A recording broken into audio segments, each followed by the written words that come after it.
எங்கள் அப்பாவுக்கு விஷம் கொடுத்தாங்க சாப்பிட்றதுக்கு, சாப்பாட்டில் விஷம் வச்சாங்க சாப்பிட்றதுக்கு. எங்கள் அப்பாவுக்கு பிரச்சனையாக பண்ணாங்க. அதை பற்றிலாம் கவலையே இல்லைங்க. ஆனால் வெளியே வந்ததுக்கப்புறம் அது மாதிரி ஒரு இன்சிடென்ட் நடந்ததாகவே தெரியல. எங்கள் அப்பா வந்தவுடனே 3 வருஷம் கழிச்சு வந்தார். வந்துட்டு அவரே தனியாக வண்டி எடுத்துகிட்டு போயிட்டு வாடா வண்டி ஓடுறேன். எங்கே போகிறீங்க? தோட்டத்துக்கு போகிறேன். எம்ஜிஆர் தோட்டம் எதிர்க்க அங்கே தான் சுற்றாடும். என்னடா இது ரொம்ப ரொம்ப விஷயம் அங்கே போகிறேன். அந்த துணிச்சல் எல்லாருக்கும் வருமா? எனக்கு வராது. துப்பாக்கியில் சுட்டுக்கிட்டாங்க 2 பேரும். அவங்க 2 பேருமே நல்லா தான் படத்தில் நடிச்சுட்டு இருந்தாங்க. ஏன் அவங்களுக்கு உடம்பு சொல்லி ஒதுக்க வேண்டியது தானே? அப்போ தேவை. அப்போ உங்களுக்கு எதிரிகள் இன்னும் சினிமாவில் இருந்துட்டு தான் இருக்காங்க. அதை ஒருத்தர் கூட கமெண்ட் பண்ணி போடும்போது இவங்க இன்னும் சாவலையான்னு போட்டாங்க. நான் இப்போ எங்கள் திருச்சி வீடு விற்றுட்டோம். 3 ஏக்கர் திருச்சி வீடு. அதை நாங்கள் விற்றுட்டோம். இன்றைக்கி சரி அந்த ரோட்டில் நான் போகிறதே இல்லை. பைபாஸ்லேயே போயிட்டு அப்படியே வெளியே எனக்கு அந்த ஃபீலிங். கேளம்பாக்கம்னு ஒரு ஊர் இருக்குல்ல, அங்கே உள்ளே போனோன்னு 4.5 ஏக்கர் இருந்தது. இந்த வீடை மூட்டுறதுக்காக தான் விற்றோம். இந்த வீடு வந்து ஏலத்துக்கு. விஜய் அவர் வந்து அரசியலில் வந்து அவர் நிற்க முடியாது, ஸ்டாண்ட் பண்ண முடியாது, அப்படி இப்படிலாம் நெகட்டிவாகவே சொல்கிறாங்க. நிறைய இப்படி புரட்சி தலைவரை சொல்லாத வார்த்தையா? அவரை கேர்லைட்னே சொல்லிட்டோம். அவரை இன்னும் நிறைய கிண்டல் பண்ணுவோம். நான் கிண்டல் பண்ணுறதெல்லாம் பார்த்தீங்கன்னா அசந்துருவீங்க. அது ஒரு கஷ்டமான ஒரு இடம். வந்துடுவார்னு நினைக்கிறேன். வந்தார்னா வந்துடுவார். சினிமாவில் மிகப்பெரிய வர்த்தகம் இருக்குது அவரை நம்பி, விஜயை நம்பி. நான் ஒரே ஒரு வார்த்தை சொல்கிறேன், யாருமே ஃபேட் அவுட் ஆகணும்னு உள்ளே வரல. நீங்கள் சொல்கிறது யாரை சொல்கிறீங்கன்னா நம்ம விஜய்மா மாதிரி சொல்கிறீங்க. இத்தனைக்கு அவர் ரசிகர் மன்றத்தை பூரா பாலிடிக்ஸில் கொண்டு வந்தார். அது ஏன்னா அவர் மேலே இந்த ஒரு நம்பிக்கைங்க. அவர் படங்கள் எடுக்கலைங்க, பாடங்கள் எடுத்தார். இந்த சினிமா நடிகைகள் பிரியது வந்து பார்த்தீங்கன்னா பொது தரப்பில் இருக்கிற சமூகத்தில் இருக்கிற ஒரு எடுத்துக்காட்டு மாதிரி ஆகிடும். அது எனக்கு வருத்தம் உண்டுங்க. ஏன்னா நீதிமன்றம் கூட என்னன்னாக்கா அந்த தந்தைக்கிட்ட இருக்கிற அந்த வழிகாட்டுதல், தாய்கிட்ட இருக்கிற அந்த அன்பை பற்றி நீதிமன்றமும் யோசிக்கிறார். இல்லைங்க, நீதிமன்றம் எடுத்துக்கலன்னு சொல்ல முடியாதுங்க. நீதிமன்றம் வந்து போய் நின்ன உடனே தீர்ப்பு சொல்கிறது இல்லை. பட் ஏன் பிரிகிறாங்கன்னு எனக்கு புரியலைங்க. இப்போ இவன் நம்ம ஒரு வசதி இருக்குது அதனால் அப்படி செஞ்சுட்டாங்கன்னு சொல்கிறாங்க. வசதி இருந்தால் டைவர்ஸ் மட்டுமே தான் வழியா? There are so many things. நடிகை பெரும்பாலும் காதல் திருமணன்றதுனால காதல் கசந்து போகுது. நடிகர் காதல் திருமணன்றது பெட்டர் அண்டர்ஸ்டாண்டிங் இருக்கும். அரேஞ்ச் மேரேஜஸில் அதிகமாக ரெஸ்பெக்ட். இப்போ உங்களோட முன்னாள் காதலியை எங்கேயோ ஒரு இடத்துல நீங்கள் சந்திக்க நேருது, உங்களுடைய ரியாக்ஷன் எப்படி இருக்கும்? ஒன்றுமே இல்லைங்க, we are all very good friends. Jolly கோவாக இருக்கணும் லைஃப்பில் என்ன அச்சீவ் பண்ண போகிறோம். இப்போ என்னை வந்து கேள்வி கேட்டாங்க, உங்களுக்கு ஏதாவது எய்ம் இருக்காங்க ரவின்னு. அது வாட் இஸ் எய்ம்னு கேட்டேன். வாட் இஸ் எய்ம்னு கேட்டோன்னா அவன் என்ன சார் எய்மே இப்போ என்னன்னு கேட்குறேன். எனக்கு எய்ம் கிடையாது. ராதாரவிடா டான்னு தான் சொல்லுவான். நடிகனை இப்போ அண்ணன் எல்லாம் சொல்ல மாட்டான். அது அந்த புரட்சி தலைவர் நடிகர் தலைவர் காலத்தோட ஓல்ட்ஸ். இப்போல்லாம் வந்து ராதாரவிடான்னு சொல்கிறான். அப்போ மனசுக்குள்ள எனக்கு நிம்மதி, கோபமே வராது. வாடா அடையாளம் தெரியுது, நமக்கு படத்தில் இருக்கலாம். எப்போ வந்து உங்களை எங்கேயோ பார்த்து அப்போவே சினிமா விட்டு ஓடிடணும். நானும் வேலையை கற்றுக்கிட்டு என்னையும் வளர்த்துக்கிட்டு என் குடும்பத்தை காப்பாற்றிக்கிட்டு. தமிழ் சினிமாவில் நீங்கள் சம்பாதிச்சதுன்னா பணமா புகழா? புகழ் தாங்க ஜாஸ்தி. எங்களை விட்டுட்டு போகும்போது வீடு வசதியோடு விட்டுட்டு போயிட்டார். அங்கேயே சோம்பேறிட்டுமா. இது வரைக்கும் யாருக்கிட்டே அம்பலத்தான் மன்னிப்பு கேட்டது கிடையாது.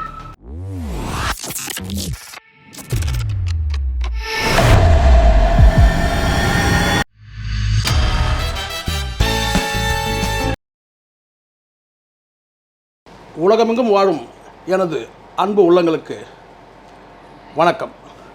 நாம் இன்று நேர்காணல் செய்யவிருப்பது இந்திய சினிமாவின் வில்லாதி வில்லன், குணச்சித்திர நடிப்பில் என்றென்றும் கதாநாயகன், தமிழ் நடிகர்கள் என்றும் சங்கத்தலைவன், எனது ஆருயிர் அண்ணன், நடிகரும் முன்னாள் சட்டமன்ற உறுப்பினரும் மற்றும் கோடானு கோடி சினிமா ரசிகர்களின் உள்ளத்தை கொள்ளை கொண்ட இளையவேல் ராதாரவி அவர்களை நேர்காணல் செய்ய உள்ளோம். வாருங்கள், அவரிடம் கேட்க இதுவரை கேட்காத பல கேள்விகள் உள்ளன.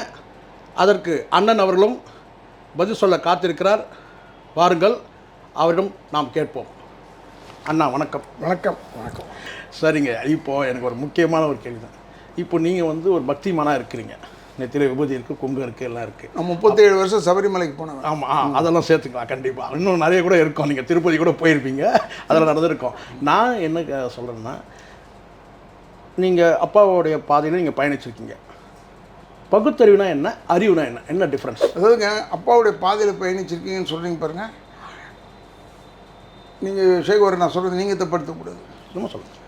அவருடைய பாதையில் பயணித்திருக்கிறோம் என்றால் எல்லா கருத்துமே நான் ஏற்றுக்கிட்டு அப்பான்ற ஒரு மரியாதை. இன்னொன்று hard working man and don't care master.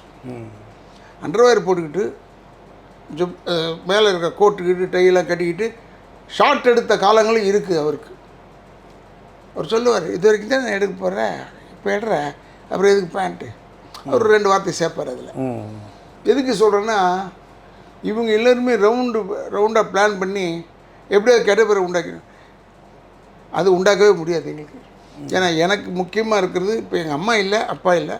எனக்கு வந்து என் மனைவி, என் தங்கச்சி, என் பொண்ணு, எங்கள் சின்ன அக்கா, பெரிய அக்கா தான் எங்கள் ஃபேமிலி.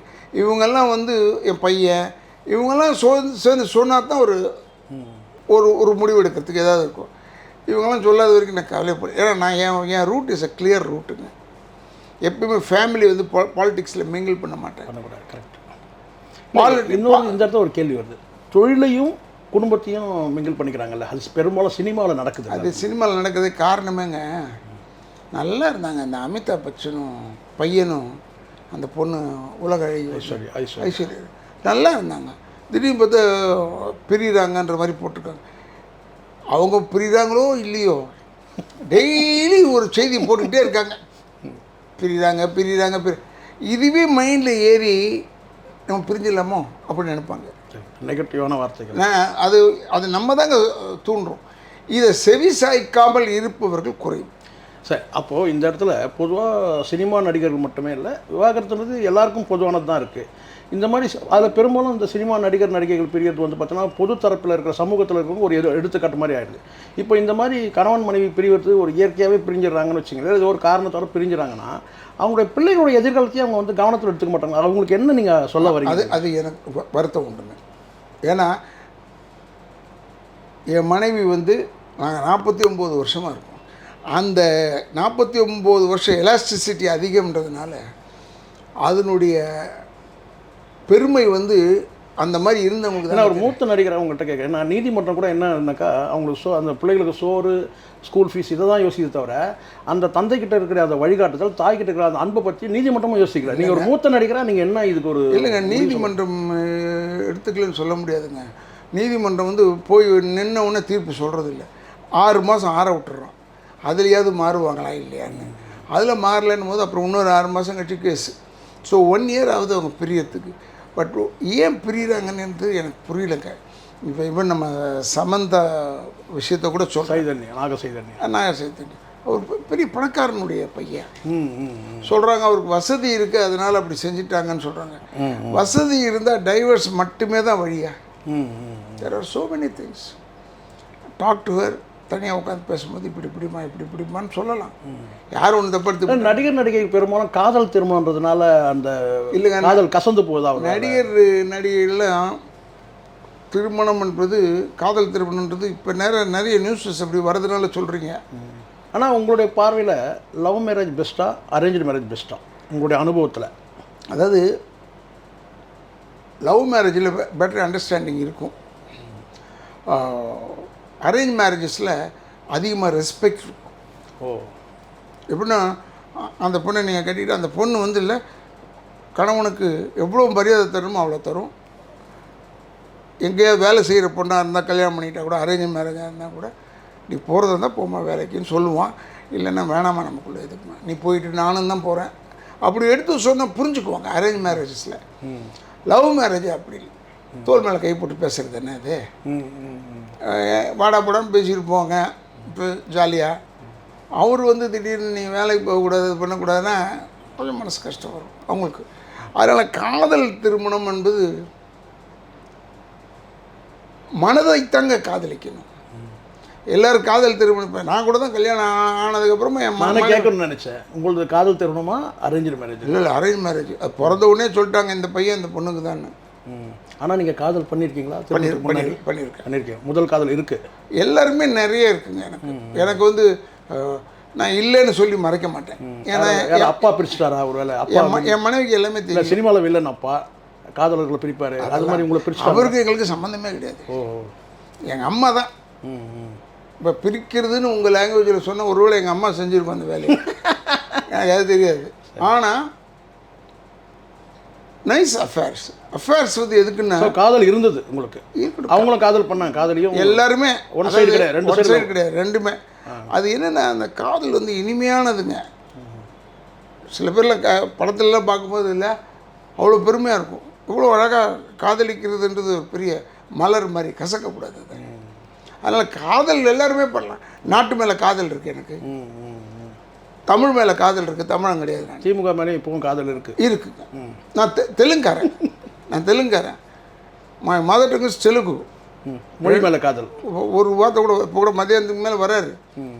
அவருக்கு நான் கொடுக்காம இருந்தேன். நான் ஐயோ தெலுங்கில் பேச சொல்கிறீங்க, எனக்கு வராதையான்னு. ஆனால் நீங்கள் எதில் வேணாலும் பேசுங்கன்னு சொல்கிறோம், நான் சப்டைட்டில் போட்டுக்கிறேன்னு சொல்லிட்டான். சரி போடு, நம்ம ஒரு இப்போ கார்ட்டூன் படம் மாதிரி ஆகிட்டோங்க. இப்போ நீங்கள் ஒரு மூத்த நடிகராகிட்டீங்க. இப்போ உங்களோட முன்னாள் காதலியை எங்கேயோ ஒரு இடத்துல நீங்கள் சந்திக்க நேருது, உங்களுடைய ரியாக்ஷன் எப்படி இருக்கும்? ஒன்றுமே இல்லைங்க, where are very good friends. இப்போ ஃப்ரெண்ட்ஸாக இருக்கீங்க? ஆமாம், இப்போவும் I am very good friend. பரவாயில்ல. அவங்க வரைக்கும் ரொம்ப க்ளோஸ்னஸோடு ஹலோ எனக்கு அறிவுரை, இப்போ வீடு இப்படி இருக்கு, என் வீட்டில் எல்லோரும் வந்து பேசுவோம். உங்கள் மேரேஜுக்கெல்லாம் வருவாங்க, நீங்கள் வருவாங்க போவாங்க, அதெல்லாம் சூப்பர். அதை நீங்கள் பார்த்தீங்கன்னா இந்த புண்ணிய காலேஜுங்கன்னு கேட்டுருவீங்க. ஓ, அந்த மாதிரி இருக்கும் எங்கள் பிஹேவியர்லாம். அப்படிங்களா? வேர் ஆல் வெரி குட் ஃப்ரெண்ட்ஸ். பரவாயில்ல, பெரிய விஷயம் இல்லைங்க. நீங்கள் வந்து அதை மைண்டில் வச்சுக்கிட்டே இருந்துட்டு இந்த ஆற்று ஓரத்தில் தாடி வச்சுக்கிட்டு படுத்துருக்கேன், அந்த மாதிரி வேலையெல்லாம் கிடையாது நமக்கு. ஜாலி கோவாக இருக்கணும் லைஃப்பில் என்ன அச்சீவ் பண்ண போகிறோம். இப்போ என்னை வந்து கேள்வி கேட்டாங்க, உங்களுக்கு ஏதாவது எய்ம் இருக்காங்க ரவின்னு ஒரு தடவை பத்திரிக்கையில். நான் சொன்னேன் வாட் இஸ் எய்ம்னு கேட்டேன். வாட் இஸ் எய்ம்னு கேட்டோன்னா அவன் என்ன சார் எய்மே இப்போ என்னன்னு கேட்குறேன். எனக்கு எய்ம் கிடையாது. சினிமாவில் வேணாலும் ஒரு வேளை வந்துட்டோம், தெரிஞ்சோ தெரியாமலோ. அதனால் அதை அப்படியே நிறுத்தி வைக்கணும்.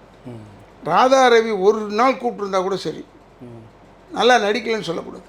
அந்த மாதிரி அதில் இருக்கு சொல்ல முடியும். இல்லை அதில் இருக்கு, அதை சொல்கிறதுக்குலாம் ஆள் இருக்காங்க. நீங்கள் வேறு அப்படிலாம் சொன்னாங்கன்னா அவங்க நடிப்பை பற்றியே தெரியலன்னு. என் கால் உடஞ்சி போச்சு. ஆமாம், அது என்ன எல்லாம் ஒரே வயரில். இப்போ நீங்கள் எப்படி இருக்கீங்க அது மூலம் சொல்லுங்கள். நல்லா ஓடுவீங்களா? இப்போ அதெல்லாம் ஓடுறேன் நடக்கிறேன், எல்லாம் நல்லது. அதான் பெரிய வைரல் ஆயிடுச்சு. என்னன்னு கேட்டால் ஐயா உடம்பு சரி, அவர் உடம்பு சரியில்லைன்னு தான் எல்லாம் சொல்லிட்டு இருப்பாங்க. ஆமாம், அது நான் இண்டஸ்ட்ரி ஃபுல்லாக பற்றிட்டு, அதாவது இங்கே இந்த சப்பை கைண்டு போச்சு. அப்போ அதுக்கு அவருக்கு வந்து எல்லாம் கொடுத்து நல்லா சர்ஜரி நல்லா பண்ணியிருக்காங்க. இப்போ நல்லா ஆகிட்டேன். இந்த கிரச்சஸை வச்சுட்டு போகிறோம் பாருங்க, இனிமேல் அவரால் நடக்க முடியும். எதுக்கு அந்த முடிவு வரேன்? அதான் எனக்கு ஒன்றும் புரியல. சுட்டுக்கிட்ட எம்ஜிஆர் திருப்பி வேலைக்கு மீட் பண்ண போகிற சொல்கிறேன். சில இண்டஸ்ட்ரியில் இருக்கிறவங்கன்னு கேட்டால் அவர் உடம்பு முடியாமல் இருக்காரு. ஏங்க நீங்கள் வேற அங்கே ஓடுறாருங்க அவர். என்ன துப்பாக்கியில் சுட்டுக்கிட்டாங்க 2 பேரும். அவங்க 2 பேருமே நல்லா தான் படத்தில் நடிச்சுட்டு இருந்தாங்க. வந்தவங்க அது ஏன் அவங்களுக்கு உடம்பு சொல்லி ஒதுக்க வேண்டியது தானே. அப்போ தேவை. அப்போ உங்களுக்கு எதிரிகள் இன்னும் சினிமாவில் இருந்துட்டு தான் இருக்காங்க. ஏதோ ஒருத்தர் கூட கமெண்ட் பண்ணி போடும்போது இவங்க இன்னும் சாவலியான்னு போட்டாங்க. நீங்கள் இப்போ வந்து காதல் கதல் பற்றிலாம் பேசும்போது நீங்கள் கீர்த்தி சுரேஷ் ஜோடி போட்டால் நீங்கள் நடிப்பீங்க போது, கதாநாயகன் நடிப்பீங்க போது. நடிக்கலாமா? If that is the character I will do. இப்போ ப்ரொடியூசர் கூப்பிட்டா, டைரக்டர் கூப்பிட்டா ஓகே, நடிக்கலாம், தப்பே கிடையாது. நடிக்கிறதுனாங்க நம்ம தொழில், வேறு என்ன தொழில்? அப்புறம் எனக்கு இன்னொன்று தெரியும். எனக்கு என்னென்னா,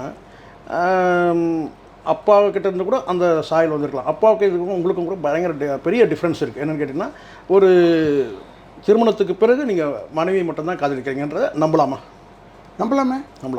வேறு எதுவும் இல்லை. ஏதோ டவுட் இல்லை, காம கொடூரன்ற மாதிரிலாம் அந்த அதெல்லாம் காம கொடூரெலாம் சினிமாலங்க காசுலாம் காம கொடூர்னா இருக்கலாம். இங்கெல்லாம் எதிர்க்க இருந்தோம்னா நீங்கள் டிக்ளேர் பண்ணுறீங்க ஏகபத்தினி விரதன். ஏகபத்தினி விரதம் ஒன்று அந்த எக்ஸ்ட்ரீம் போகிறீங்க, இல்லைன்னா இந்த எக்ஸ்ட்ரீம் போகிறீங்க. நான் கேட்குறது நான் என்ன சொல்கிறேன், வெளியே வீட்டுக்குள்ளே என்ன தான் சாப்பிட்டாலும் வெளியே டீ குடிக்கிறோமே, அது எதுக்கு? இதுதான் உதாரணமாக சொல்ல முடியும். ஐ எம் இன் சினிமாங்க. இப்போ வந்து I don't talk to anybody. ஆனால் நீங்கள் ஒரு டிஃப்ரென்ஸ் என்பது வேறு. டெஃபினட்டாக 2மே வேறு. என்ன டிஃப்ரென்ஸ் பண்ணுறீங்க? இல்லை, காமம் என்பது ஒரு டெம்பரவரி கோர்ஸுங்க. இது வந்து பர்மனன்ட் கோர்ஸ். 2க்குமே டிஃப்ரென்ஸ் இருக்குது. இப்போ சொல்ல ஹாஸ்பிட்டலில் சேர்த்துருக்கோம், ஐசியூவில் சேர்த்துருக்கோம்ப்பா அப்படின்னா முடிஞ்ச கதைன்னு அர்த்தம். அது தேடி வந்துட்டு ஆச்சரியம். ஜெனரல் வார்டுக்கு மாற்றிட்டோங்கன்னு சொல்கிறாங்க. ஏங்க ஹாஸ்பிட்டலில் சேரும்போது ஹாஸ்பிட்டல் அட்மிட்டட்னு போட வேண்டியது தானே. அப்புறம் ஒரு நல்லாகி வந்தாங்கன்னு வச்சுங்க, அப்போ என்ன செய்யுறது? இட் இஸ் லைக் ஐசியூ மாதிரி. சரிங்க, இப்போது நம்ம தமிழ் சினிமா பற்றி இந்த தயாரிப்பாளர் சங்கம், இயக்குநர்கள் சங்கம், நடிகர் சங்கம், இது எல்லாம் ஒரு ஒரு முரண்பட்டவங்களாக இவங்க இருக்கிறாங்களா? எதனால் இந்த தமிழ் சினிமாவில் ஒரு வறட்சி? படம் வந்து வெளியான உடனே அது லோ பட்ஜெட்டாக இருக்கணும், அது பெரிய பட்ஜெட்டாக இருக்கணும். படம் வெற்றி பெறுமான்றது ஒரு சந்தேகத்தோடவே இருக்குது. வெற்றியே இல்லைன்ற ஒரு வறட்சி இருக்குது. ஒரு மூத்த நடிகர், ஒரு நடிகர் சங்கத்துக்கு நீங்கள் வந்து பல முகங்கள் இருக்குது, உங்களுக்கு பன்முகம் கொண்ட ஒரு ஆளுமை. நீங்கள் என்ன சொல்ல விரும்புகிறீங்க இந்த படத்தோட வெற்றிக்கு அல்லது இந்த முரண்களுக்கு நீங்கள் என்ன சொல்ல விரும்புகிறீங்க? படம் எல்லா படமும் நல்ல படம் தாங்க, நல்லா தாங்க எடுக்கிறாங்க. நான் ஒரு சில படத்தை பார்த்தேன், சில படம் பார்க்கல. பட் பார்த்தேன். இப்போ நேற்று கூட போய் நான் விஷால் படம் பார்த்தேன்னு நினைக்கிறேன். அந்த ஆக்ஷனர், ஃபுல் ஆஃப் ஆக்ஷனர், துப்பறிவாளன். அதில் அவர் ஒரு நியூ டைப்பை ஹேண்டில் பண்ணியிருக்காங்க. இது எத்தனை பேர் ரசித்தாங்க தெரிஞ்சுன்னு எனக்கு தெரியல. வேகமாக பேசுகிறது, படப்படன்னு பேசுகிறது, அப்புறம் டக் டக் டக் டக்கு முடிச்சுட்டு போகிறது. இது மாதிரி ஆக்ஷனே மாற்றிட்டார் அவர். இது மாதிரி எல்லா படத்தையும் செய்ய மாட்டார். அந்த துப்பறிவாளனில் செஞ்சார் மட்டும், அது செஞ்சார். அப்படியே நடக்கிறது, தண்ணி வச்சா குடிக்க மாட்டார். இதெல்லாம் வந்து அவர்கிட்ட பார்க்கும்போது very good, he's done something very great difference பண்ணியிருக்காரு. ஏன்னா கூடவே பிரசன்னா இருப்பாப்புல. நமக்கு தெரியுது பிரசன்னா வந்து அமைக்க வாசிக்கிறாரு, இவரை விடுறாரு. இவர் அந்த சேரில் உட்கார்றதாகட்டும், ஏந்திரிக்கிறதாகட்டும், எவ்ரி திங் வாஸ் கவுண்டட். அந்த மாதிரி ஒரு சில படம் இல்லை, இவங்களுக்குள்ள ஒரு அண்டர்ஸ்டாண்டிங்கில் அதனால ஒரு சின்ன பிரச்சனை பெருசாக்கி ரெட் கார்டு கொடுக்கறது. இப்போ தனுஷ்க்கு ரெட் கார்டு கொடுத்துருக்காங்க. நல்ல வளர்ந்து வரக்கூடிய நியாயமான விஷயம் நீங்கள் சொல்கிறது. அண்டர்ஸ்டாண்டிங் இல்லை. இதில் தனுஷ்ன்ற ஒரு பேரை அவங்க சொல்லியிருக்கக்கூடாது. எதுக்கு சொல்கிறேன்னா, ஒரு விஷாலும் இதில் அவங்க லிங்க் பண்ணியிருந்தாங்க. அதெல்லாம் சொல்கிறாங்க. What is red card? இவருக்கு யாருக்கும் ஒத்துழைக்கக்கூடாது, அதானே? தெலுங்கில் போய் நடித்தாருன்னா அப்போ விட்ருவாங்களா? ஹிந்தியில் போய் நடித்தா விட்ருவாங்க. உட்காந்து பேசியிருக்கலாம்ல. அதுதான் இப்போ அங்கே தான் வந்தேன். இதெல்லாம் வந்து எதிர்க்க உட்காந்து பேசுகிறது. Ramasamy is a very good man. யார்? தமிழ் ப்ரொடியூசர் கவுன்சில் தலைவர் ராமநாராயண் சார் பையன். அவரை கூப்பிட்டு சொன்னால் பேசுகிறதுக்கு, நீங்களும் வாங்க நாங்களும் வரோம், தொழிலாளர் வர்க்கம் எவ்வளோ கஷ்டப்படுவதுனால பெப்சியை கூப்பிடுங்க. அவங்க எவ்வளோ கஷ்டம் தெரிப்பாங்க ஃபேமிலிக்கு. நம்ம நினைக்கிறோம் இருக்கிறதுலே கஷ்டம் அவங்களுக்கு தான். நான் பார்த்தேன் 4 மாதம் நிறுத்தினுமே படத்தை. அப்போ எல்லாருமே என்கிட்ட இருக்கிற பணம் வரைக்கும் கொடுத்து செலவு பண்ணுவேன். இப்போ சூர்யா இருக்கார், அவர் நிறைய கொடுக்குறாரு, எல்லோரும் கொடுக்குறாங்க. பட் நடக்கலைன்னு ஒன்று அது ஒரு பிரச்சனையாக்கி 2 பேருமே நடக்க மாட்டோம்னா, இன்றைக்கு வரைக்கும் சினிமா நடந்துகிட்ருக்கு. இன்னைக்கு வரைக்கும் குத்தும் போது நாசமாக போகிறவன்னு என்னை திட்டுறாங்க. ஒரு பொண்ணை கெடுக்கிறோன்னு ஒன்று இன்றைக்கும் ஐயோயோ இவன் பொண்ணை கெடுப்பானடான்னு சொல்கிறாங்க. ஒரிஜினலாக கெடுத்தமா இல்லையான்றதே அவனுக்கு தெரியாது. ஒரிஜினலாக அடித்தமா இல்லைன்னு தெரியாது. ஏன்னா நீங்கள் தான் ஐக்கியமாயிடுறீங்கல்ல, சினிமாவே அதான். அப்புறம் இப்போ இந்த இடத்துல ஒரு முக்கியமான இந்த பிசாசுன்னு ஒரு படத்தில் நடிச்சிங்கல்ல, அது என்ன அப்படி அந்த ஒரு தந்தைக்கு என்ன வந்து அந்த என்ன சொன்னால் அந்த மனவேதனை, குழந்தை இறந்து போயிட்டா, அந்த விபத்தில் இறந்து போயிட்டோமோ, எப்படி அப்படி ஒரு நடிப்பு? நீங்கள் எல்லார் கண்களும் குளமாயிடுச்சு. எப்படி? I went to the theatre, standing ovation கொடுத்தாங்க அந்த இதுக்கு. நான் ரொம்ப நாள் ஆச்சு ஸ்டாண்டிங் ஓவியேஷன். பயங்கரமான நடிப்பு வந்து அப்போ பார்த்தேன். அப்போ நம்ம இது கரெக்ட் நமக்கு நினச்சிக்கிட்டேன். ஏன்னா பிசாசில் எனக்கு 4 சீன் தான் மொத்தமாகவே. அதில் ஒரு சீன் தான் இது. ஆமாம், கிளைமேக்ஸ். நீங்கள் ஒட்டு மொத்தமாக ஒரு பேய் என்ற ஒரு பொண்ணை பயந்து போய் இருக்கிறவன்கிட்ட அது வந்து லவபிள், அந்த இறக்கம் வர, அந்த பேய் மேலே இறக்கம் வர அளவுக்கு பண்ணிட்டோம். அவளுடைய அழகு பார்த்தீங்கன்னா, அந்த ஆர்டிஸ்ட் அழகு, ஐயோ ஐயோ ஐயோ, அது எங்கே இருக்கோதோ எனக்கு தெரியாது. இப்போ அழகினாலும் அழகிங்க சினிமாக்கான வாய்ப்பு இல்லை. அது தெரியல, அது எனக்கு அவங்க கேரளா ஆர்டிஸ்ட் சொல்லுவாங்க. அங்கே பிஸியாக இருக்காங்க. நான் எல்லாருமே பார்த்தேன். உண்மையிலே பிஸியாக. நீங்கள் அந்த அழகிற காட்சி இருக்குல்ல, அது நடிச்சிங்கன்னா சொல்லவே முடியாதுங்க. யாருமே இது வரைக்கும் நடிக்கலை அந்த மாதிரி. அது ஒன்லி டைரக்டர் மிஷ்கின் ஹேண்ட்லிங் தாங்க. நம்ம சொன்ன மாதிரி அவரும் ஒத்துக்கிட்டார், அவர் சொன்ன மாதிரி நம்ம ஒத்துக்கிறோம். Every chemistry every scene you must discuss. ஏறக்குறைய மிஷ்கினும் கொஞ்சம் ஒரு ஒரு ஒரு 40 ராதாரவின்னு சொல்ல முடியும்ல, அந்த மாதிரி தானே. முரடன் தான். அதான் நான் கொஞ்சம் இங்கேயும் பார்ப்பேன், இங்கேயும் பார்ப்பேன். ஆமாம், நான் ஏன்னா மேடையில் பார்த்தேன். அதான் நீங்கள் தான் சொன்னீங்க, பொறுக்கி என்ற தோரணையிலே திட்டினவர் அவர் தான் சொன்னீங்க. அது 2வது வாட்டி பார்க்க ஆரம்பிச்சிட்டோம் உங்களுக்கு. அது என்னது பொறுக்கி மாதிரி சொல்கிறதுன்றது பெரிய விஷயம். பட் அது மாதிரி வந்திருக்கக்கூடாது. ஏன்னா இந்த படம் துப்பறிவாளர் வந்து மிஷ்கின் தான் டைரக்ஷன். இல்லை அசாத்திய திறமசாலி உண்மையிலேயே அது அவர் நீங்கள் அவர் வீட்டுக்கு அவர் ஃப்ளோருக்கு போனீங்கன்னா ஃபுல் ஆஃப் புக்ஸ் கிடக்குங்க. புக்குக்கு மேலே தான் படுத்துக்குவார்னு நினைக்கிறேன். அப்படி படிப்பாங்க. பெரும்பாலும் அவர் படம் எல்லா படமும் நான் பார்த்துருக்கேன். Voracious reader. பட் என்னன்னா ஹீ மஸ்ட் உங்களை ஃப்ரீயாக விட்டுட்டார் அந்த சீனில். ஹீ மஸ்ட் அண்டர்ஸ்டாண்ட் தமிழ் ஃபீல்டுங்க. எனக்கு ரொம்ப அவர் எடுத்த படம்லாம் இவ்வளோ நல்ல படம்லாம் இருக்குது. நரேன்லாம் வச்சு ஒரு படம் எடுத்திருக்காரு. அது பிரமாதமாக இருக்குது பார்க்கும்போது. It's a good director. Every டைரக்டர்களுக்கு தாங்க பேர் போகும். நான் சொல்கிறது இப்போ அடைக்கலம் செய்யும் போது பூவன் தான் டைரக்டர். எத்தனை பேருக்கு தெரியும் பூவனை? நாங்கள் அப்போ நடிக்கும் போதே சொல்கிறேன், தெரியாது. இருந்தாலும் is my director. Start camera action cut 3 சொல்கிறாரு. அதை அவர் சொல்லும் போது நம்ம அவருக்கு சம்பளம் வாங்கியிருக்கோம்ல, பருத்திக்கோட்டை புண்ணாக்கு கொடுக்கலையே. பட் என்னென்னா அதில் நான் பேர் வாங்கணும்ல, நான் நிற்கணும். அதுக்கு என்ன செய்கிறது? சில டைமில் we discuss with the director. எங்கே இப்படி செஞ்சால் நல்லா இருக்குமா? நான் உண்மையிலே சொல்கிறேன், I will feel free if I act. நீங்கள் குணச்சித்திர நடிகர்ன்றது எல்லாருக்கும் தெரியும். அதில் நீங்கள் வந்து கதாநாயகன் தான் கிட்டத்தட்ட இன்றைக்கி வரைக்குமே. ஆனால் வில்லாதி வில்லன்றது எனக்கு. ஆனால் மிஷ்கினுக்கு எப்படி இந்த காட்சியில் வந்து ஒரு தந்தை ரோலில்? இல்லைங்க, அவங்களுக்கு டேரக்டருங்க அவர் சீனை எழுதிடுவார், இப்படி தான் வரணும்னு நினைப்பார். சில பேர் தான் என்ன செய்வாங்கன்னா, ராதாரவியை போட்டிருக்கோம், இல்லை என்ன மாதிரி இப்போ நாசரை போட்டிருக்கோம், இவர் பண்ணுவார், பண்ணிவிடுவார் எப்படியோ. அதனால் கொஞ்சம் அதிகமாக வேலை கொடுக்குறது. இவர் பண்ண மாட்டார், குறைச்சி வேலை கொடுப்பாங்க. I don't think. இப்போ நான் என் மச்சான் இல்லை இப்போ, பட் இருந்தாலும் அவனை பற்றி சொல்கிறேன்னு இல்லை. ரகுவரனுக்கு அந்த மாதிரி வேஷம் தர மாட்டாங்க. ரகுவரன் போடுற பேண்ட் ஷர்ட் அந்த டக் பண்ணிட்டு நிற்கிற ஸ்டைலு எனக்கு வராது. நீங்கள் உங்களை தயாரிப்பாளராக தெரியும். இப்போ நீங்கள் இந்த இப்போ சொன்னதுனால சார் நீங்கள் வந்து படம் இயக்கியிருக்கீங்களா?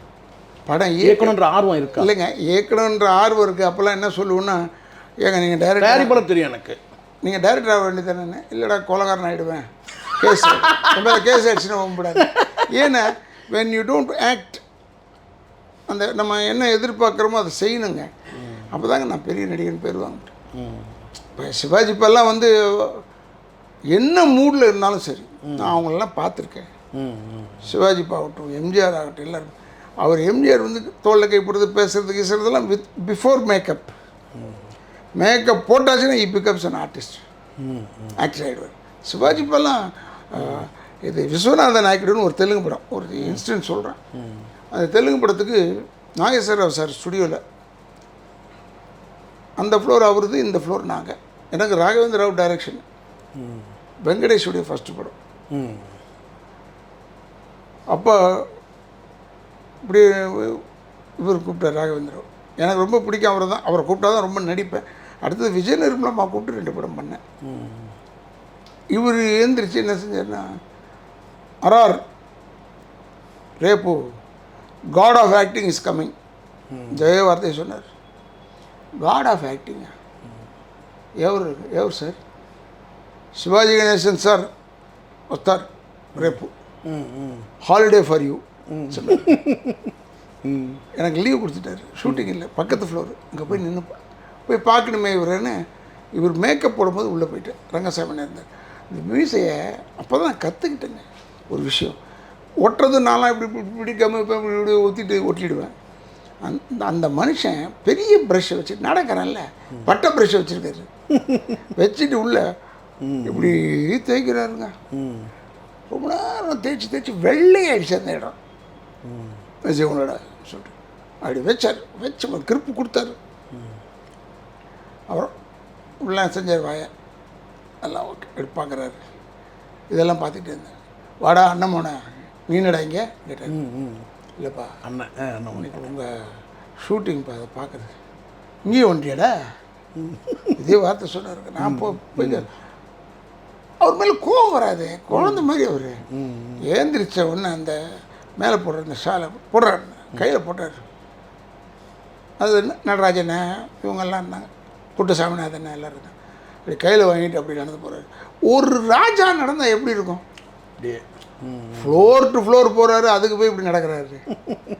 அவர் அப்படியே இறங்கிடுதுங்க. அந்த அருள் வந்து இறங்கி விஸ்வநாதன் நாயுடுவா நடித்தது கிருஷ்ணா சார். அவர் கொஞ்சம் லைட் ஆர்டிஸ்ட்டு. அப்போ இப்போ அவர் பையன் நடிக்கிறான் பாருங்க, எனக்கு ஆச்சரியமாக இருக்கு. என்ன பண்ணுறாங்க இந்த பையன்?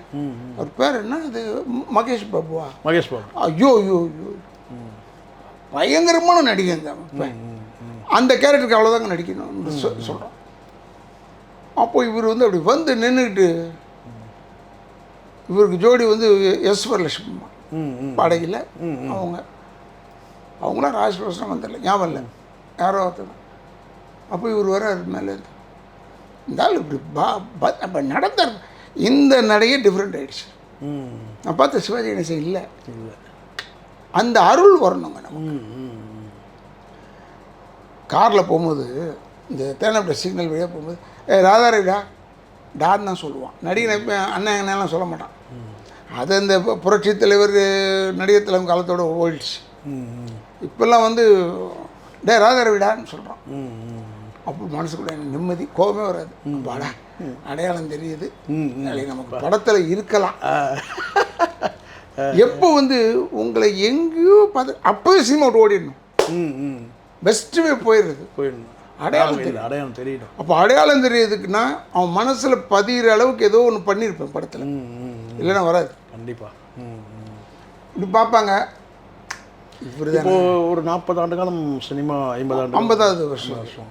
இப்போ இந்த 50 வருஷத்தில் நீங்கள் தமிழ் சினிமாவில் நீங்கள் சம்பாதிச்சதுன்னா பணமா புகழா, அல்லது அதையும் கடந்ததுன்றது இருக்கட்டுங்க. ஆனால் புகழ் தாங்க ஜாஸ்தி பணத்தை விட. ஏன்னா நாங்கள் வந்து புகழ் சம்பாதிக்கும் போது மனிதர்களையும் சம்பாதிச்சிடும். எங்கள் அப்பா எங்களை விட்டுட்டு போகும்போது வீடு வசதியோடு விட்டுட்டு போயிட்டார். அங்கேயே சோம்பேறிட்டுமா. இனிமேல் ஒரு வீடு வாங்குறதுக்கு உங்களுக்கு திமிரு தன்னம்பிக்கை வச்சுட்டு போயிருக்காங்க. அதெல்லாம் ஜாஸ்தி ஆகிடுச்சுல. இனிமேல் யாரும் என்னை கூப்பிட வேணாம், நான் போய் நடிக்க வேணாம்னு நினைக்கிறத. ஏன்னா அவங்க எல்லாருமே சேர்த்து வச்சிட்டாரு.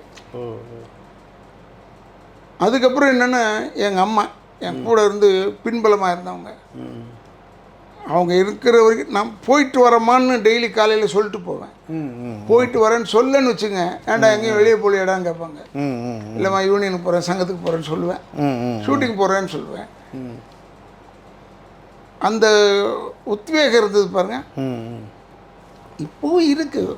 கூப்பிட்டா போய் நடிக்க போகிறோம், அவ்வளோதானே. இப்போ உங்களுக்கே சொல்லியா, விஜய் பற்றி கேட்டாங்க ஒரு கேள்வி அப்படின்னு சொன்னால் அவர் கூப்பிட்டா நான் போவேன்.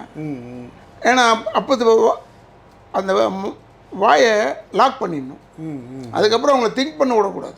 கண்டிப்பாக. விஜய் நீங்கள் சொன்னதுனால ஒரு கேள்வி கேட்குறேன். இப்போ விஜய் அரசியலுக்கு வராரு, அவர் வரலாமா வேணாமா? உங்களுடைய அறிவுரை என்ன? இல்லை என்னுடைய அறிவுரை சொல்கிறதுக்கு உங்கள் உரிமை இருக்குது. என்னுடைய அறிவுரை என்னன்னா, நடிகர் நீங்கள், அவர் வரலாம்.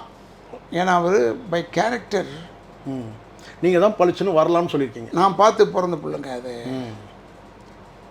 எஸ்ஏசி சாருடைய பையன், அவருடைய ஃபஸ்ட்டு படம் நான் நடித்தேன். அண்ணனா காதலுக்கு மரியாதை நடித்தேன். அதுக்கப்புறம் அவருடைய ஃபஸ்ட்டு படம் நாளைய தீர்ப்பு, அதில் நான் தான் அப்பா ஃபஸ்ட்டு. நீங்கள் வேணாலும் அவர் மறந்துருக்கலாம், இல்லை ஞாபகம் இருக்கலாம். அவரை கூப்பிட்டு, நான் வந்து ஸ்ரீவித்யா அம்மா தான் எனக்கு ஒய்ஃப். யார்? விஜய் சாருடைய அப்பா, அம்மா, நான் அப்பா. இன்னொரு பொம்பளையோட படுத்திருக்கேன் நான் ரூமில். அப்போ அவர் வந்து வேண்டாம், எங்கள் அம்மா உயிரோட இருக்கும், நீ இப்படி இன்னொரு பொம்பளை வச்சுருக்கேன்னு ஏதோ ஒரு கோபத்தில் என் சட்டையை பிடிக்கணுங்க. பிடிக்க மாட்டாங்க. இல்லைண்ணா இருக்கட்டும். யோ சரி, உனக்கு எப்படி உதாரணம் சொல்கிறது? ஷீலாமா, நடிகை ஷீலா வீட்டில் எடுக்கிறோம் இந்த சீனு. இப்போ உங்கள் அப்பா இருக்கார்ல, எஸ்ஐசி இருக்கார், அவர் உங்கள் அம்மா விட்டுட்டு வேற ஒரு பொம்பளை இருந்தாருன்னா நீ என்ன செய்வோம்? உடனே அவர், ஏன்டா உதாரணமும் நான் தான் கிடச்சிடேன் உனக்கு. நான் அந்த தம்பிக்கு சொல்லணுமேன்றதுக்காக சொன்னேன், இதை தான் சொன்னேன். But he did a very good job. அதுலேருந்து அவர் இம்ப்ரூவ். நீங்கள் கேட்டிங்கன்னா என்ன, காதலுக்கு மரியாதை, அப்புறம் இன்னொரு படம் காதல் என்றும் ஏதோ ஒரு படம், இப்போ அடுத்தது வந்து சர்க்கார். இதை நான் நடிக்கும் போது என்ன கேட்டாங்க, சர்க்காரில் நீங்கள் அவர்கிட்ட என்ன மாறுதல் பார்த்தீங்க? He's become very great actor. ஏன்னா என்னைக்கு வந்து செட்டில் ஃப்ளோரில் அந்த படிக்கட்டில் ஏறி அடிக்க மெமரி ஹாலில் எடுத்தோம். படிக்கட்டில் ஏறுவார், என் எதிர்க்க வந்து அடிப்பார், டேட்டை விட்றாதரன்னா விட்டுருவார், விட்டுட்டுங்கன்னு சொல்லுவார். அந்த சீன் எடுத்துகிட்டு இருக்கும்போது தரையில் படுத்தாருங்க மத்தியானம். அப்போ நான் நினச்சிட்டேன். இல்லை பொதுவாக இப்போ என்ன சொல்கிறாங்கன்னா, விஜய் அவர் வந்து அரசியலில் வந்து அவர் நிற்க முடியாது, ஸ்டாண்ட் பண்ண முடியாது, அப்படி இப்படிலாம் நெகட்டிவாகவே சொல்கிறாங்க. பரவாயில்ல, ஆனால் உங்களுடைய பார்வையில் வந்து அவருக்கு அந்த கான்ஃபிடன்ஸ், அந்த அதுக்கான புரட்சி தலைவரை சொல்லாத வார்த்தையா? அவரை கேர்லைட்னே சொல்லிட்டோம். நான் இப்போ திமுகவில் தான் இருந்தேன். கேர்லைட்னு சொன்னோம். அவரை இன்னும் நிறைய கிண்டல் பண்ணுவோம். நான் கிண்டல் பண்ணுறதெல்லாம் பார்த்தீங்கன்னா அசந்துருவீங்க. அழகாக கிண்டல் பண்ணுவேன். அப்போ என்னென்னமோ பண்ணோம். அசைக்க முடியாத தலைவர் ஆகிட்டானே 10 வருஷம். வின் பண்ணதுக்கப்புறம் தானே தலைவர் சொல்கிறோம். அதுக்காக சொல்கிறோம். ஆனானப்பட்ட எங்கள் தலைவருக்கு கலைஞர் வந்து என்னென்னமோ டக்கரடிச்சு பார்த்தாரு. முடியல 10 வருஷம். ஒரு ஆட்சி கையில் இருக்கிற ஆட்சியை டிசால்வ் பண்ணிவிட்டு திரும்பி வந்த ஒரே ஆள் அவர் தான் நாங்கள் சரித்திரத்தில். அதனால் அது ஒரு கஷ்டமான ஒரு இடம். வந்துடுவார்னு நினைக்கிறேன். எனக்கு வந்தார்னா வந்துடுவார். என்னென்னா இப்போது சினிமாவில் மிகப்பெரிய வர்த்தகம் இருக்குது அவரை நம்பி, விஜயை நம்பி. அதெல்லாம் வந்து இப்போ முன்னாடி வந்திருக்காங்கன்னா கொஞ்சம் சீனியரான பிறகு கொஞ்சம் வாய்ப்புகள் கொஞ்சம் குறையும் போது வந்தாங்கன்னு வச்சுக்கோங்களேன். யாரையும் குறைச்சி நம்ம மதிப்பிடல. ஆனால் பெரிய ஒரு சினிமாவில் ஒரு மாஸ் வேல்யூ இருக்கும்போது அதை விட்டுட்டு அப்படியே நான் வந்து விட்டுட்டு வரேன்டார். நான் மறுபடியும் நான் ஒரே ஒரு வார்த்தை சொல்கிறேன். நீங்கள் சொன்னதுக்காக சொல்கிறேன். யாருமே ஃபேட் அவுட் ஆகணும்னு உள்ளே வரல. எல்லாருமே இருந்தாங்க. எல்லாமே நல்லா இருக்கும்போது தான் இருந்தாங்க. சிவாஜி இப்போ வந்து எப்பயுமே அவர் வந்து பொலிட்டிஷியன், காங்கிரஸில் இருப்பார். எங்கள் அப்பா எப்பயுமே திராவிட கழகம். அதுலேருந்து வெளியே வரலையே. இத்தனைக்கு நாசமாக போனது அதனால தான்றது வச்சுங்க, அது வேறு. ஆனால் அவர் கொஞ்சம் வெளியே வந்திருந்தாருன்னா எல்லாரோடையும் ஒட்டி பேசியிருந்தாருன்னு நான் நல்லா இருந்திருக்குன்னு வச்சுப்போம். அவங்கவுங்க கொள்கையில் போய் நம்ம போய் இன்டர்ஃபியர் ஆகக்கூடாது. அவங்களுக்கு ஏதோ ஒரு தாட்டு. ஆனால் பாலிடிக்ஸில் இருந்துக்கிட்டே தான் வந்தாங்க. நீங்கள் சொல்கிறது யாரை சொல்கிறீங்கன்னா நம்ம விஜய்மா மாதிரி சொல்கிறீங்க. எல்லாம் அப்படி இல்லை, கொஞ்சம் மார்க்கெட் குறையும் போது வந்தாங்க. இவர் ஃபுல் மாஸ் வேல்யூ இல்லைங்க. அவங்க மாஸ் வேல்யூவோட தாங்க இருந்தாங்க. இல்லைன்னா அவர் ஜெயிச்சிருக்க முடியாதுங்க 10 வருஷம். இத்தனைக்கு அவர் ரசிகர் மன்றத்தை பூரா பாலிடிக்ஸில் கொண்டு வந்தார். அது ஏன்னா அவர் மேலே இந்த ஒரு நம்பிக்கைங்க. அவர் படங்கள் எடுக்கலைங்க, பாடங்கள் எடுத்தார். நம்ம சிவாஜி பாவாவது கதையோடு எடுப்பார், ஃபேமிலி. எம்ஜிஆர் ஐயா வந்து இதை பற்றியே கவலை இல்லை. ஒரு கிழவிகளை கட்டிக்குவார். மழை பெய்யும் சந்திரபத்தில், ஏன் உள்ள புத்தனேசு காந்தி பிறந்தது, அதில் தான் பாட்டு கட்டி பிடிச்சி இவர் கட்டி பிடிப்பாரு. ஜனங்களை ஏற்றுக்கிற அளவுக்கு கொண்டாட்டானா இல்லையா? அதில் தான் எம்ஜிஆர் கிரேட். அப்போ விஜய் அரசியலுக்கு வந்து இல்லைங்க, வரலாங்க. ஒன்றும் இது வந்து யாருமே வரணும். வெற்றிக்கான வாய்ப்பு இருக்குது, டெஃபினட்டாக வெற்றிக்கான வாய்ப்பு. பட் என்னென்னா எல்லாரும் நீங்கள் கள்ளம் கபடம் இல்லாத ஒரு மனிதன், எல்லாரும் ஒன்று சொல்கிறீங்க, ஒரு யதார்த்தவாதி, ஒரு மானிட்டரி பேசிஸில் சொல்கிறீங்க. நிறைய சம்பாதிப்பார், அப்புறம் அதை விட்டுட்டாருன்னா ஒம்புங்க. He is confident about everything. அவர் என்ன மூவ் பண்ணாலும் என்கிட்ட போய் விமர்சனம் கேட்டிங்கன்னா ஜென்ரல் ஆடியன்ஸை தான் சொல்ல முடியுமே ஒழிய பர்டிகுலராக ஐ am very close to Vijay, I like him இப்படின்னு சொல்ல மாட்டேன். ஏன்னா அவருக்கு கெப்பாசிட்டி இருக்குன்னு அவருக்கே தெரியும்.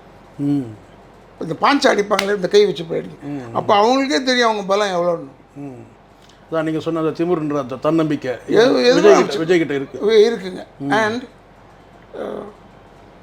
விஜய் பற்றி எதுக்காக நான் ஒரே ஒரு விஷயம் சொல்கிறேன். சர்க்காரில் யாருமே கேட்காத கேள்விங்க. அடேங்கப்பா, நான் அசந்துட்டேன், நான் கற்றுக்கிட்டேன். அவர் ஆனால் ஒரு நிமிஷம், என்ன தம்பி சொல்லுங்கள். இல்லைண்ணே, உங்கள் அப்பா ஷூட்டிங் கேஸ் நடந்தது இல்லைண்ணே, 12ஆம் தேதி ஜனவரி 12. அந்த ஷூட்டிங் கேஸ் அப்போ அது தெரிஞ்சதுக்கப்புறம் எப்படிண்ணே இருந்தது வீடுன்னு கேட்டார். ஃபீலிங் எப்படி எவங்க கேட்டான்? யாருமே கேட்கலங்க, விஜய் மட்டும்தான் கேட்டார். அப்போ நான் சொன்னேன், அதெல்லாம் எங்கள் அம்மா பார்த்துக்குது, அதனால் எங்களுக்கு அந்த பிரச்சனையே தெரியல. அது ஒரு பிரச்சனையே தெரியல. ஒரு இன்னொன்று என்னென்னா, புரட்சி தலைவர் எங்கள் அப்பா ஜெயிலில் உள்ளே என்னென்னமோ பண்ணியிருக்கலாங்க, அதெல்லாம் வேறங்க. எங்கள் அப்பாவுக்கு விஷம் கொடுத்தாங்க சாவறதுக்கு, சாப்பாட்டில் விஷம் வச்சாங்க சாவறதுக்கு. எங்கள் அப்பாவுக்கு பிரச்சனையாக பண்ணாங்க. அதை பற்றிலாம் கவலையே இல்லைங்க. ஆனால் வெளியே வந்ததுக்கப்புறம் அது மாதிரி ஒரு இன்சிடென்ட் நடந்ததாகவே தெரியல இல்லையா?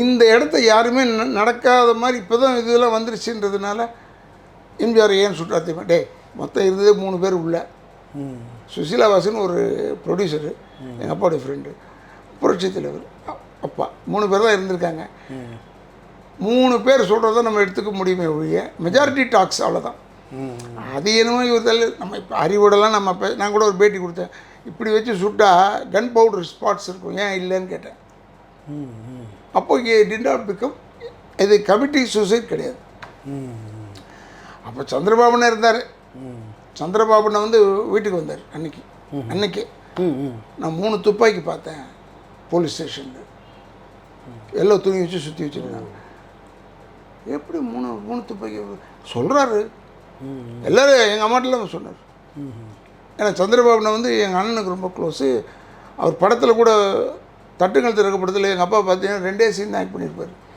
முதல் சீனில் வருவார் குழந்தைங்களோட அப்புறம் அதே மாதிரி கடைசியில் வருவார் இதெல்லாம் அவருக்காக செய்கிறது சந்திரபாபுனே is a great actor but அவர் வந்து சொன்னார் எங்கள் மைண்டில் இதெல்லாம் ஏறலைங்க ஏன்னா வந்தவுடனே எங்கள் அப்பா வந்தவுடனே 3 வருஷம் கழிச்சு வந்தார் வந்துட்டு அவரே தனியாக வண்டி எடுத்துகிட்டு போயிட்டு வாடா வண்டி ஓடுறேன் எங்கே போகிறீங்க தோட்டத்துக்கு போகிறேன்றார் எம்ஜிஆர் தோட்டம் எதிர்க்க அங்கே தான் சுற்றிடும் என்னடா இது ரொம்ப விஷயம் அங்கே போகிற இப்போ இது ஒரு ஹோட்டல் ஃபெதர்ஸ்னு ஒரு ஹோட்டல் திறந்துருக்காங்க அந்த இடம் 5 ஏக்கர் எங்களுக்கு தான் ஏன்னா அவர் இங்கேயே போக சொல்கிறாரு அந்த துணிச்சல் எல்லாருக்கும் வருமா வராது எனக்கு வராதுங்க நான் இப்போ எங்கள் திருச்சி வீடு விற்றுட்டோம் 3.5 ஏக்கர் திருச்சி வீடு அதை நாங்கள் விற்றுட்டோம் இன்றைக்கி சரி அந்த ரோட்டில் நான் போகிறதே இல்லை பைபாஸ்லேயே போயிட்டு அப்படியே வெளியே எனக்கு அந்த ஃபீலிங்ஸ் இருக்குது கேளம்பாக்கம்னு ஒரு ஊர் இருக்குல்ல அங்கே உள்ளே போனோன்னு 4.5 ஏக்கர் இருந்தது இந்த வீடை மூட்டுறதுக்காக தான் விற்றோம்